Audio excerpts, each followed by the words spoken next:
Friends, good morning. It gives a great pleasure to welcome you back to our discussion on Sahaja Yoga-A Scientific View, Part-1.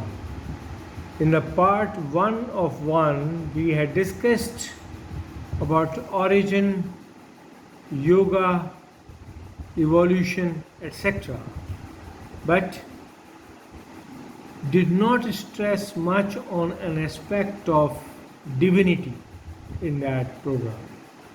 Now we will discuss how divinity had come into play and what role divinity has got to play in evolution and in creation. In the previous part, we had discussed that yoga basically is an ancient system of evolution designed by God, told by God to human beings in various forms. And Maharishi Patanjali, one of the great seers of yoga, had summed it up into the 8 steps known as Ashtanga Yoga, which is known to human beings mostly as asanas and pranayam in today's world. But in reality, yoga is the path of physical, mental, emotional and spiritual evolution, and it has got related aspects which are related to the 4 aspects of creation: physical, subtle, causal and supercausal, as physical as the being, subtle as the mind, causal as chit, attention, etc., which are reflected as emotions, and supercausal or spirituality as reflected as Atma, Paramatma, Prakriti in the being. Sahaja Yoga is the essence of all forms of yoga and defined as Mahayoga by those who understand it fully.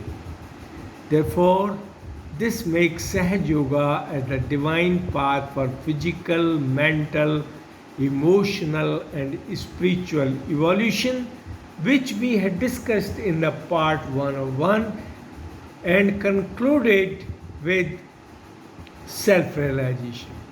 However, we will relook at some of these aspects of origin, energy, evolution, consciousness, divinity, and these aspects in the Kundalini Instrument and conclude with concluding remarks. We discussed in the previous study that creation has begun from Big Bang, which the Indian philosophy sees as emergence of Shiva and Shakti and their separation seen as Om, which science has recognized as Big Bang, but the sound of Om is now being recognized by science and measured in space as a sound in the creation. This evolution of energy and the consciousness in it, which was reflected as sound, etc., has given rise to 5 forms of materials, which are solid, liquid, gas and space, and to the various forms of living beings, which are physical level, cell being, waterborne, landborne, airborne and higher forms of life. This all happened with the expansion of energy in the space and gave birth to various types of livings. The important point to be noticed is, starting from cell to the higher levels of being, if you look at evolution of living beings, it is actually the evolution in consciousness. Therefore, one side is the energy which is manifested as physical body and organs and systems, and second side is the consciousness which works through the matter as the living form of matter and giving various aspects of its expression in terms of conscious, unconscious, subconscious, superconscious, etc. Thus we can see that consciousness works through human being, but in every living being, when human or others, the working of consciousness is through the brain-mind system, which means the instrument of cognitive activities. And this shows that unconscious, subconscious, conscious and superconscious. And it is these aspects which make human being evolve. The divinity has come into play in the form of nature in human beings. If we recall our previous diagram as shown here, it was Shakti who transformed herself into Mahalakshmi, Mahasaraswati, Mahakali, which are basically the aspects of nature as tamasic, sattvic, rasic nature, and it gave birth to three forms of livings: the gods, the Rakshasas, and the human beings. There are various other names which are assigned to it, but important point is that working of nature, that means working of Adi Shakti at various levels as nature makes the livings either the gods or the Rakshasas or human beings, and this is where the role of Sahaja Yoga becomes important, and we intend to study that to ensure that it can be used as a path of evolution for human beings. In human beings, the Kundalini instrument reflects as a subtle system. Basically, it is the nadis and chakras, right, which are part of subtle system, and the vital energy, which works at physical, mental, emotional levels. This works through the nadis and chakras, and working of nadis and chakras reflects through the human expression or levels of existence, and it is this understanding which is important for seeing how Sahaja Yoga can help in evolutionary processes on that. To understand this, let us look at Kundalini instrument. Kundalini instrument has got three aspects. First is the Kundalini, which if we see in the lower post part in the triangular form, sitting in the coiled form or kundal as energy. This is Kundalini. The movement of Kundalini expresses through radiations or vibrations, but it moves through nadis. Nadis means the nerves in the human body. In the spinal cord, there are basically the three aspects of autonomous nervous system: left sympathetic, right sympathetic and parasympathetic, which actually at a spiritual level can be seen as left sympathetic as Mahakali, right sympathetic as Mahasaraswati and parasympathetic as Mahalakshmi. The crossing of nerves and flow of signals in the body gives birth to chakras, which are basically the centers of energy. And if we look at the subtle aspects of it, the right side is the active one and hence the sun channel, left side is the emotional one and hence has the moon channel, and various chakras reflect the personality of an individual at various levels.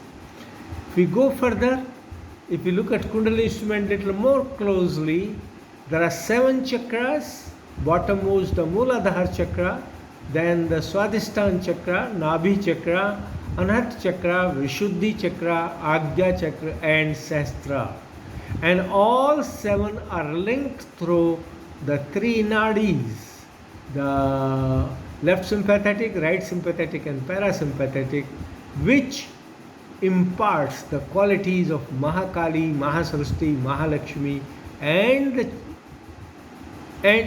their respect to nadis and chakras, and also to the organs connected through nadis and chakras. If we go to the human being, a human being basically is a network of nerves. According to literature, there are 72,000 nerves in the human body, and similar numbers of other parts like bones, muscles, cells, etc., through which the energy of Kundalini reflects, making a human being working at various levels of consciousness. Now, for this, we need to look at every living, there is a brain or controller. Take example of human being, there is a brain, and signals from brain go to the body parts as shown there in the diagram on the left side. And this flow of signals, when flows through these signals are basically electromagnetic chemical transmitters in the human body which are electromagnetic nature. The diagram which is next shown as a wire, and through which signal is flowing. When signal flows, it radiates as electromagnetic field, which is either clockwise or anti-clockwise depending on the direction of the current flow or the signal flow, and it is this aspect which gives birth to the chakras. The chakra is shown in the diagram, the right side diagram on top. Left and right signal flows create three spaces: left energy circle, right energy circle, and a blank portion or overlapped portion in the middle. These are basically the three aspects of nadis.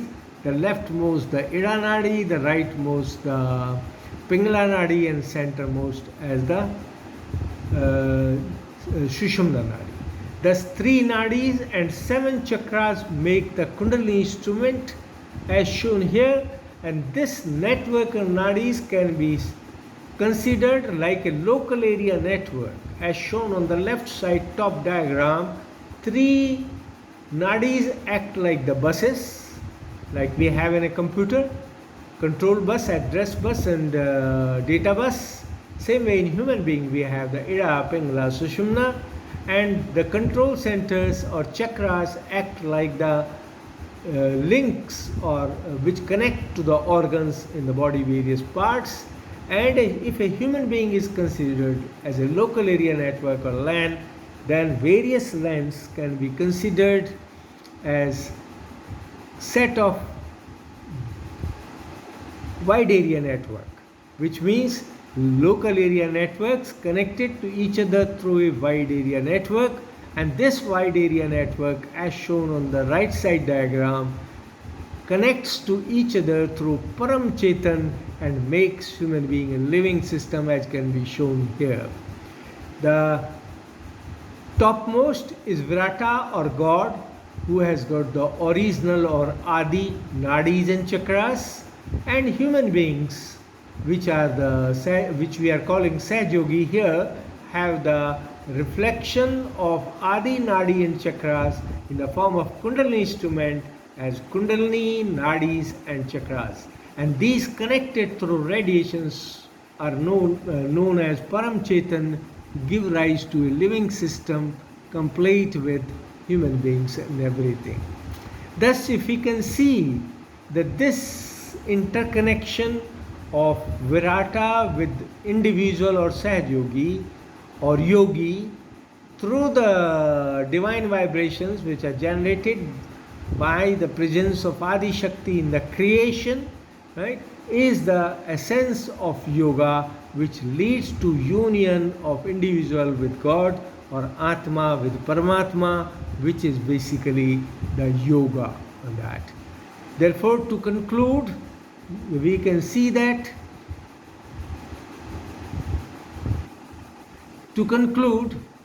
creation is an expression of God's desire.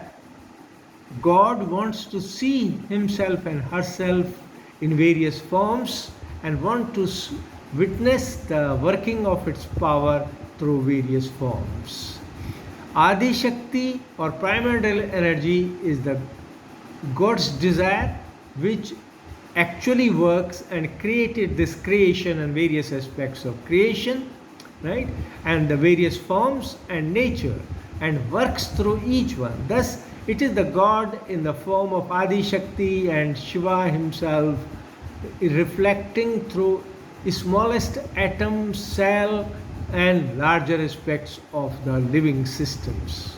Basically, Kundalini atom, Kundalini in cell, Kundalini in a living being is the reflection of Adi Shakti and works through the signal paths or channel paths for the flow as known as nadis and chakras in the being. And Sahaja Yoga is the manifestation of this God's desire at conscious levels in all forms of existence, material, non-material, living, non-living, etc., which leads to yoga or union of physical with supercausal or physical with divine. This is the work of Sahaja Yoga, which is, if we can awaken the Kundalini of every living being or every system, the whole creation will work as a unified divine system and bring peace, happiness and joy in the creation. This will lead to a happy world, to the Satyug, which is the goal of every living today. And working through Sahaja Yoga, we can help in end of Kali Yuga and dawn of Satyug and rise of Satyug in the coming years. God bless all. Thank you very much. This is the God's divine working, which is seen in the various forms, and this shows how the God works through various aspects. Thank you very much. God bless all on that. Jai Hind, Jai Bharat.